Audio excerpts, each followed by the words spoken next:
What up, YouTube? This is Mr. Grinch with ugstudioz. I'm going to go over my powder coating system, why I decided to powder coat, and I was using spray cans for a long time, spraying things, certain things that I was spraying and sending to some of my buyers. Things were chipping because some of the things that I spray paint, there's little cracks and crevices, and I can't have that problem happening. So I was looking into locally getting things powder coated because I know it sticks a lot better. And then I found out you can do it yourself. And also the spray cans, they're not cheap. And spraying in the garage and stuff, you know, it makes the whole house start smelling like spray paint. So once I got into powder coating, it doesn't smell. It's a lot nicer. Initially, you're going to have to spend a little bit of money, to get things going. You got to get a compressor and certain things going. But in the long run, I think it's really worth it, and it's a lot of fun. And it sticks a lot better than spray paint. So let's go ahead and get started to tell you the things that I use and how I get things done.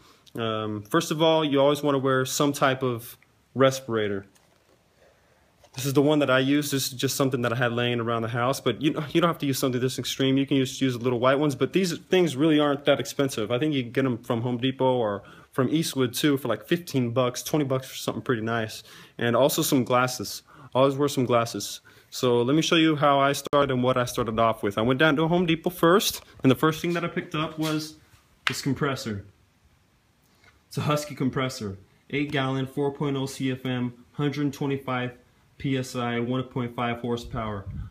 This thing is awesome. I've had it for about, I would say 3 weeks. I haven't had any problems with it. It runs, it starts up perfectly. It doesn't leak at all. Comes with enough oil. I bought an oil. It tells you to run it for, 10 minutes or whatever, and then do another oil change, and a little bit of metal parts come out, but they say that's going to happen, so that's okay, just in the initial run.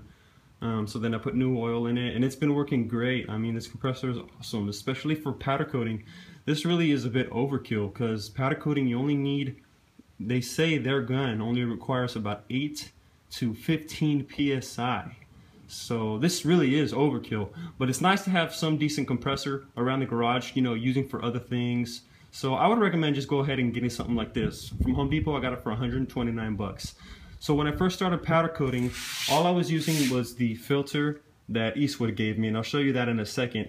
And some water came through when I first started powder coating something, and I could see it on the item that I had powder coated. When I put it in the oven, it had baked. Couldn't really tell, but if you look close enough, you could see little water marks. So then I started realizing, well, I need to get some type of water oil remover. So also at Home Depot, this is also Husky. I went down and got this thing. It was like 12 bucks. Just sticks right on the line, and the compressor, it'll shoot your air out. And I'll usually leave that, and then every couple of days I'll just unscrew this and clean the inside, and I just put it back up, because sometimes it'll actually get kind of yellowish and nasty colored in there, so you got to clean it out. But yeah, it's only 12 bucks. So this is the first stage of water filtration I have. So for powder coating, what I'm using might be a bit overkill, because then after that I have this running through this red hose, and this red hose comes up to this guy. So this is another type of water filtration system. I got this at Harbor Freight for 54 bucks. I know a lot of people come down on Harbor Freight for the product and what they use, but like I said, I've had this thing for about 3 weeks, and I use it and it runs fine. It's also got the, the air removal. That's their type of filter. I know it's actually like a 0.1 micron or something like that, and the one on the Husky is a 0.5, so this one actually is finer. So hits that one, then it comes through the red tube, it hits this one, and then it's got deescent beads. I believe that's how you say it, but the blue beads, and when they're done they turn pink. And these things are really easy to remove and turn off and change. So I would recommend it. I've stuck it on a blaster and blasted for about 30 seconds, and the air comes out completely dry. I stuck it to my hand, and the air comes out, really dry. So I would recommend something like that. Just a really basic system. And then after that, it's gonna run down to this blue line, and it's gonna run up to the Eastwood Powder-Coating Gun. So this is the actual gun from Eastwood itself. So it's a really nice gun. They only give you one tip to start off with, which the tip that they give you, it's kind of big. So it was blasting, for some of the smaller things that I was doing, the area that I was blasting, it was blasting a little bit too big. So all I did is, for 149 bucks, it comes with this kit, Comes with the gun, it comes with a high gloss black, and then like, I think it was 3 8-ounce powders of your choice, the bottle, and it also comes with a bunch of silicone plugs. So all I did was cut some of the silicone plugs that they have. They give you a bunch of different sizes. I cut about 3 different sizes in half and then put a hole through them. So now I have smaller tips that I can put on the end, because I don't really think they build any other type of tips. And yeah, this will shoot out a nice, smaller, straighter stream for some of the smaller things that I was doing. So, and this is the filter that they include. This is what I was talking about. Eastwood will give you that filter in the kit. It goes right onto the gun. And then something else I would recommend, something I put on the gun, is there's another little Psi regulator right here, because like it said, it only requires about 8 to 15 PSI coming through the gun is what they recommend. So let me go back and actually show you. On my compressor, like I said, it can run up to 125 PSI. I only have it to set to 50, not even 50. Right now it's not even at 50, and I've been powder coating fine. I usually have it set to about 50.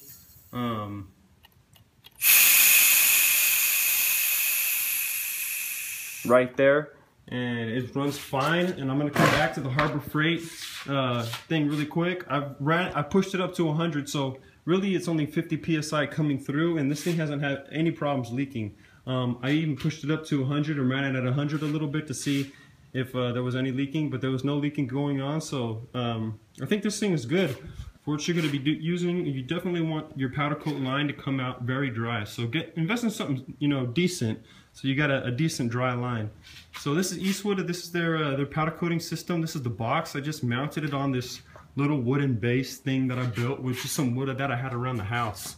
I just built this little guy. It sits on a table. I put a couple nails in it on different sides, so when things are done, when they come out of the oven, I can just hang them on the nails and let them cool off.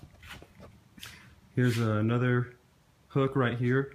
Comes around, and then let me come back over here. So this is what it comes with. So you basically attach this to whatever you're spraying, or the wire that's touching whatever you're spraying, in order to make that electrical contact.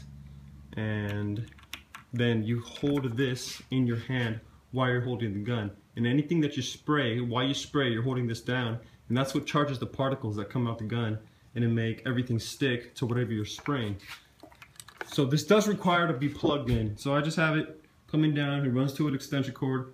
It runs over into the wall right there. It's really basic. So yeah, that's my powder coating system right now. Like I said, Eastwood. It's a great company. The gun works really well. One thing, let me tell you really quick before I go on. When I got the gun, you can see, if I get close enough, there's some silicone right there between the metal and the plastic. So after about 2 days of use, that had come loose, and the whole plastic manifold between the metal part of the gun was swiveling back and forth. It wasn't moving back and forth, but it was swiveling back and forth. And I was still using it. It wasn't shooting out any powder coat. It was working fine. But sometimes when I would spray something, it would twist. It was kind of just bugging me. And I called up Eastwood and I asked the guy about it. And just basically what he told me, he said, yeah, that's kind of a common problem. He didn't really have an answer. So all I did is I just put some super glue and then some E6000 epoxy.